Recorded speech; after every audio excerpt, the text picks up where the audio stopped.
السلام علیکم ورحمۃ اللہ وبرکاتہ۔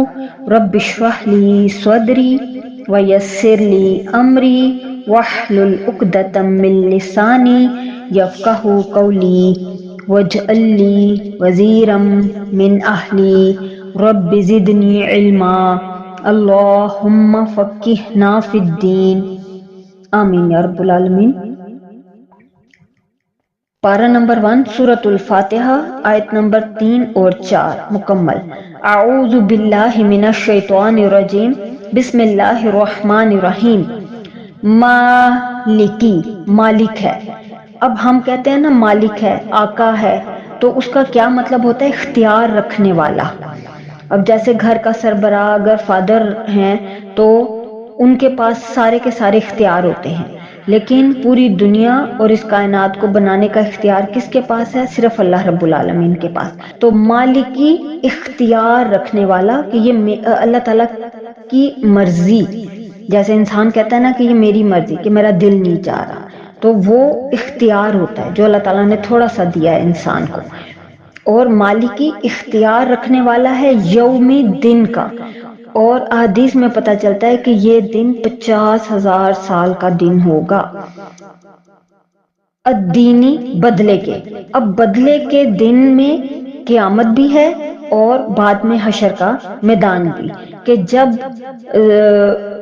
قیامت کے بعد جو وقت ہوگا نا وہ یوم الدین ہے، جس میں انسان کو اس کا نامہ اعمال دیا جائے گا۔ اب وہ بدلے کے دن کی بات کرنے کے بعد اللہ تعالیٰ نے اگلی بات کیا کی ہے؟ ایاکا، صرف تیری ہی۔ کا جو ہے وہ ضمیر ہے۔ ضمیر کا مطلب ہوتا ہے جیسے ہم اردو میں تمہارا، اور انگلش میں ہم کہتے ہیں یورز، یہ ضمیر عربی میں کہلاتی ہے۔ ایاکا، صرف تیری ہی، نعبدو، ہم عبادت کرتے ہیں۔ عین با دال، روٹ ورڈ دیکھیے، شروع میں نون آیا ہے تو اس کا میننگ اور شیپ بھی چینج ہو گئی ہے۔ نعبدو، ہم عبادت کرتے ہیں، میننگ میں پتہ چلتا ہے کہ ہم عبادت کرتے ہیں۔ یہ فعل مضارع کا 14واں صیغہ ہے۔ وَإِيَّاكَ، اور صرف تجھ ہی سے۔ اور جب بھی واو آئے گا اس کا مطلب ہمیشہ اور ہوگا۔ جہاں جہاں واو قسمیہ ہوتا ہے یا جہاں پر واو حالیہ ہوتا ہے وہ بھی بتا دیا جائے گا۔ ابھی یہاں پر واو کا معنی اور ہے، اور کے معنوں میں۔ وَإِيَّا، اور صرف کا، تجھ ہی سے۔ نستعین، ہم مدد مانگتے ہیں۔ تو دیکھیں شرک کا اللہ تعالیٰ نے گلا گھونٹ دیا، کہ یہ سکھا دیا کہ مدد کس سے مانگی جائے گی؟ صرف اللہ تعالیٰ سے، اور کسی سے مدد نہیں مانگی جائے گی۔ پہلے رجوع اللہ، اس کے بعد رجوع الناس کر سکتے ہیں، لیکن اگر ہم اللہ سے پہلے رجوع الناس کریں گے تو یہ بھی شرک ہے۔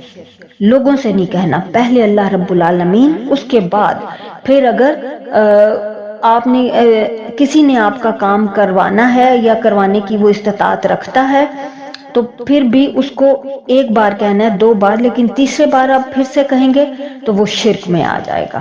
یہ مولانا ڈاکٹر اسرار احمد نے یوں کہا ہے کہ 2 بار کہنا ہی کافی ہے، کہ انسان کتنا اپنی عزت نفس کو کچل کر کسی انسان کو یہ کہتا ہے کہ میرے لیے یہ کام کرنا۔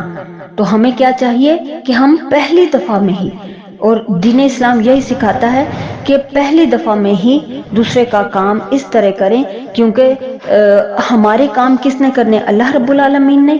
اور جب ہم اللہ تعالیٰ کی مخلوق کا خیال رکھیں گے تو اللہ تعالیٰ ہمارا خیال رکھے گا انشاءاللہ۔ امید ہے سمجھ آ گئی ہوگی، جس کو نہ سمجھ آئی ہو تو وہ ضرور پوچھ لے۔ سبحانک اللہم و بحمدک، اشہد ان لا الہ الا انت، استغفرک و اتوب الیک۔ السلام علیکم ورحمۃ اللہ وبرکاتہ۔